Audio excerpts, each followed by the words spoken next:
السلام علیکم ورحمۃ اللہ وبرکاتہ۔ آج مغرب سے ذی الحجہ کا مہینہ شروع ہو گیا ہے۔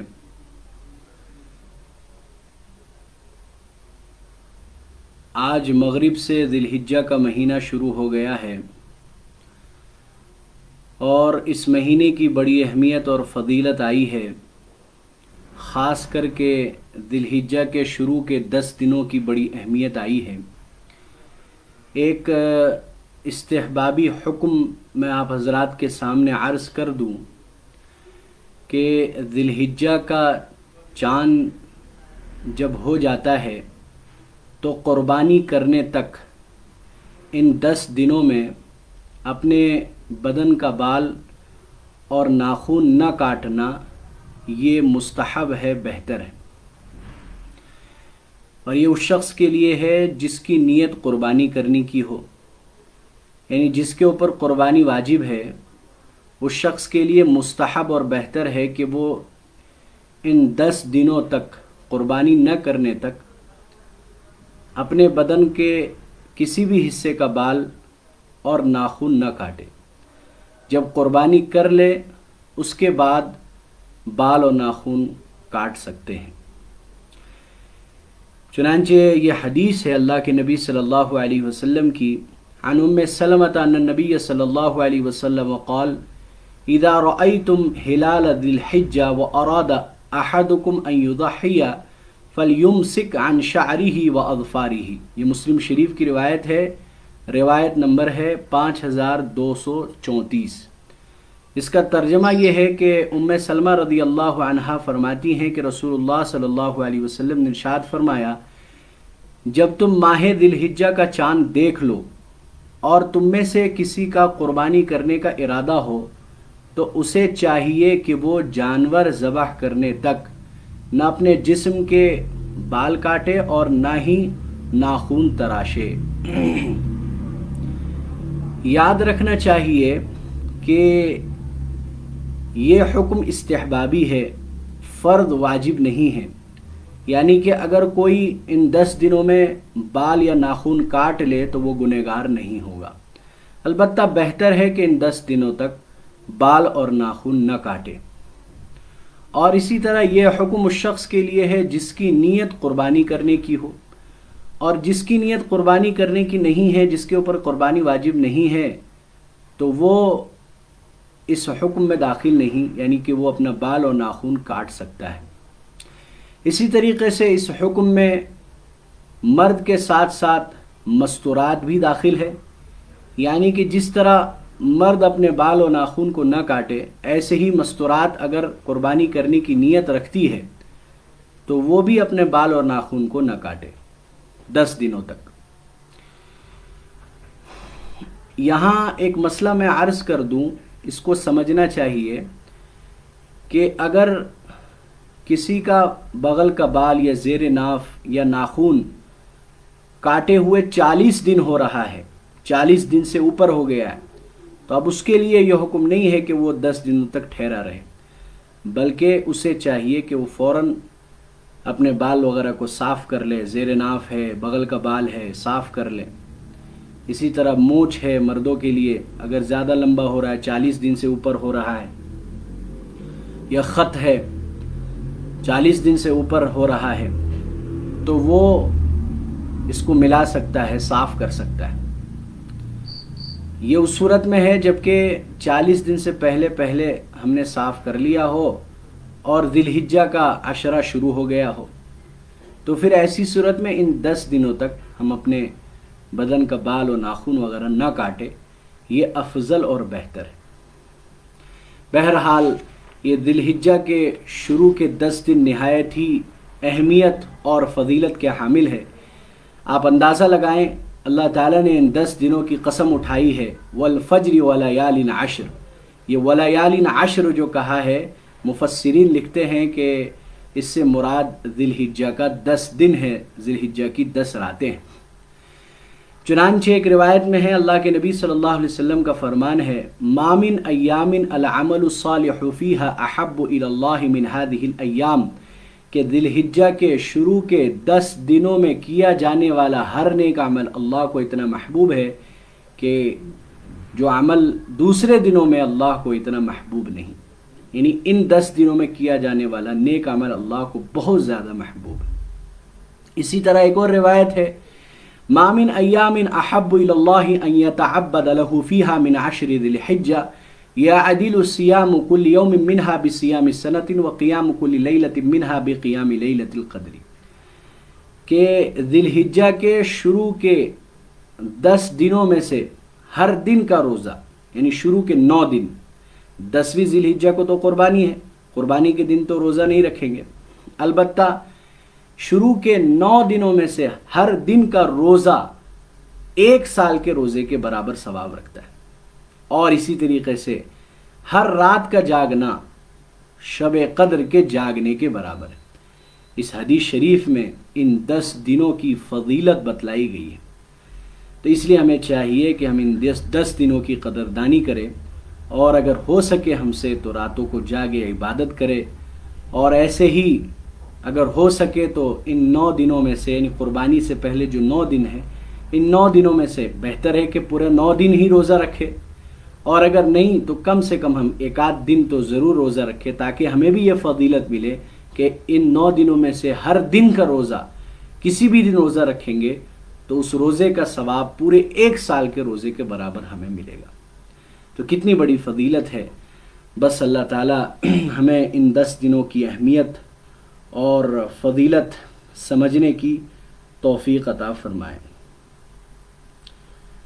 انشاءاللہ یہ مختصر تفسیری سلسلہ 9 دنوں تک، قربانی سے 1 دن پہلے تک جاری رہے گا. آپ حضرات اہتمام کے ساتھ بغور سماعت فرمائیں، اور سوالات کا سلسلہ بھی انشاءاللہ جاری رہے گا.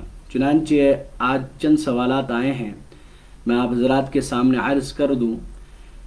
سوال نمبر 1، موجودہ صورتحال میں جبکہ کاروبار بند ہونے کی وجہ سے بہت سے لوگ فقر و فاقہ اور پریشانی میں مبتلا ہے، کیا ایسے وقت میں قربانی کرنا ضروری ہے؟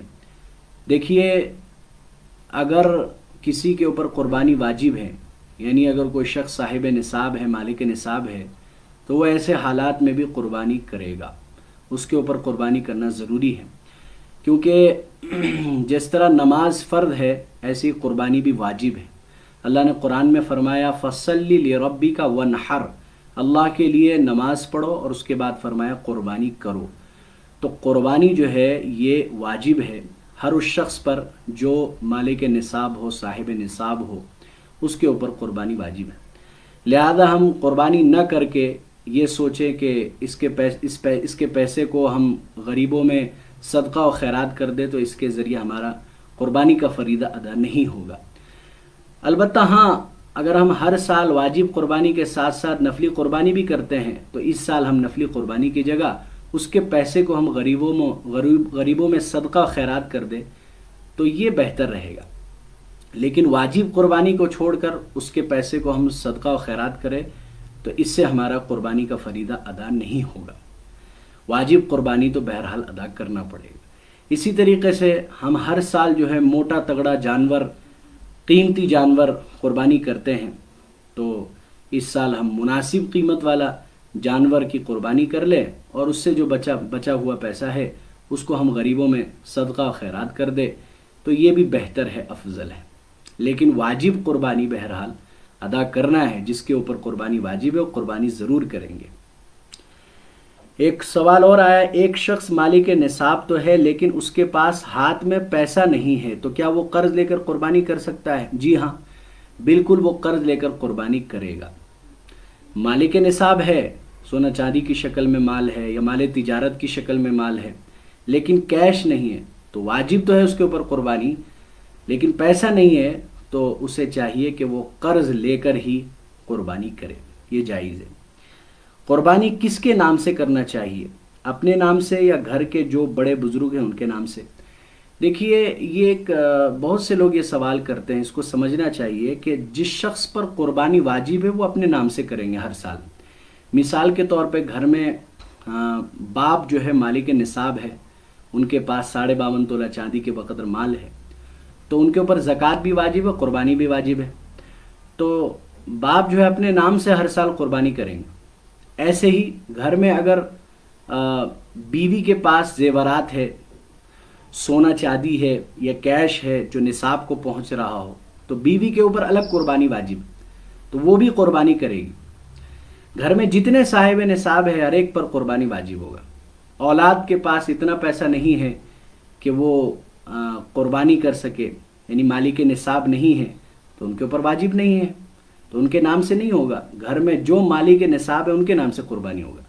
ہاں اگر بیٹا کما رہا ہے، وہ اپنے پاس جو ہے پیسہ رکھتا ہے اور نصاب کے بقدر اس کے پاس مال موجود ہے، تو پھر بیٹے کے اوپر قربانی واجب ہوگی، وہ اپنے نام سے کرے گا۔ تو گھر میں جتنے صاحب نصاب ہیں ہر ایک کے اوپر قربانی الگ الگ واجب ہے۔ اس مسئلے کو اچھی طریقے سے سمجھ لیا جائے۔ اسی طرح ایک سوال آیا ہے، کیا ایک ہی جانور میں عقیقہ اور قربانی کی نیت کر سکتے ہیں؟ نہیں۔ اگر ہم جانور قربانی کی نیت سے لے کر آئے ہیں تو قربانی ہی کرے، عقیقہ اس جانور میں نہیں ہو سکتا۔ عقیقہ کے لیے ہم دوسرا جانور خریدیں گے، یعنی چھوٹے جانور میں۔ لیکن ہاں اگر بڑے جانور میں ہم ایک حصہ قربانی کا لے لیں، ایک حصہ عقیقہ کی لے لیں، تو پھر یہ جائز ہے۔ یعنی بڑے جانور کا 7 حصہ کیا جاتا ہے، تو ایک حصہ ہم قربانی کا کر لے، ایک حصہ عقیقہ کی کر لے، تو پھر یہ درست ہے، اس میں جائز ہے۔ لیکن چھوٹے جانور میں جیسے خصی ہے، تو خصی میں ہم یا تو قربانی کی نیت کریں یا عقیقہ کی نیت کریں۔ قربانی واجب ہے، عقیقہ مستحب ہے۔ تو اگر ہمیں وسعت ہے تو ہم دوسرا جانور عقیقہ کے لیے لے کر آئیں اور وہ قربانی کریں۔ لیکن ایک ہی جانور میں عقیقہ کی نیت بھی شامل کر لیں تو ایسا اس سے عقیقہ نہیں ہوگا۔ عقیقہ کے لیے الگ جانور لانا ضروری ہے۔ کیا چند لوگ مل کر ایک خصی حضور صلی اللہ علیہ وسلم کے نام پر قربانی کر سکتے ہیں؟ دیکھیے ایسا ہے کہ چھوٹے جانور میں ایک آدمی سے زیادہ شریک نہیں ہو سکتے، تو چھوٹے جانور میں تو ایک ہی کی جانب سے قربانی ہوگی، 2-3 لوگ شریک نہیں ہو سکتے۔ ہاں بڑے جانور میں 7 حصے تک شریک ہو سکتے ہیں۔ بڑے جانور میں 2 لوگ شریک ہو گئے یا 3 لوگ شریک ہو گئے، 4 لوگ شریک ہو گئے، بلکہ 7 لوگ شریک ہو سکتے، 7 سے زیادہ شریک نہیں ہو سکتے۔ لیکن چھوٹے جانور میں صرف ایک ہی شخص شریک ہو سکتا ہے۔ تو حضور صلی اللہ علیہ وسلم کے نام پہ قربانی جائز تو ہے، لیکن نفلی قربانی ہے۔ پہلے اگر ہمارے اوپر واجب ہے تو پہلے ہم اپنے نام سے قربانی کریں، اور اگر وسعت ہے دوسرے جانور بھی ہم کر رہے ہیں نفلی قربانی، تو ہاں حضور صلی اللہ علیہ وسلم کے نام سے بھی کر سکتے ہیں۔ اگر کسی عورت کے پاس صرف سونا ہو، کیش بالکل نہ ہو، تو کیا قربانی ضروری ہے؟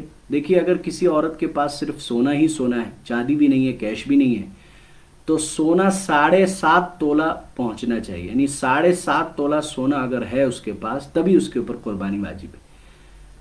ہاں اگر کسی کے پاس 1-2 تولہ سونا ہے، اس کے ساتھ ساتھ چاندی بھی ہے، کچھ کیش بھی جمع کر کے رکھا ہے، تب تو پھر 1-2 تولہ سونا ہونے سے بھی اس کے اوپر قربانی واجب ہو جائے گا۔ صرف سونا ہی سونا اگر ہے تو پھر اس کا نصاب 7.5 تولہ سونا ہے، 7.5 تولہ سونا ہوگا تبھی اس عورت کے اوپر قربانی واجب ہوگی۔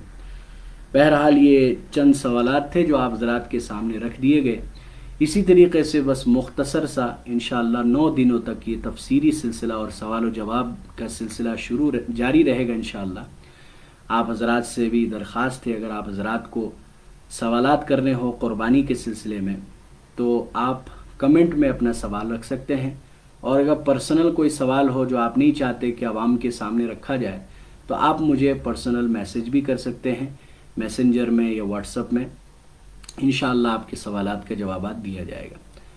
تو اب جو کمنٹ میں سوالات آئے ہیں یہ انشاءاللہ ان سوالات کے جوابات کل کے لائیو پروگرام میں انشاءاللہ دیا جائے گا۔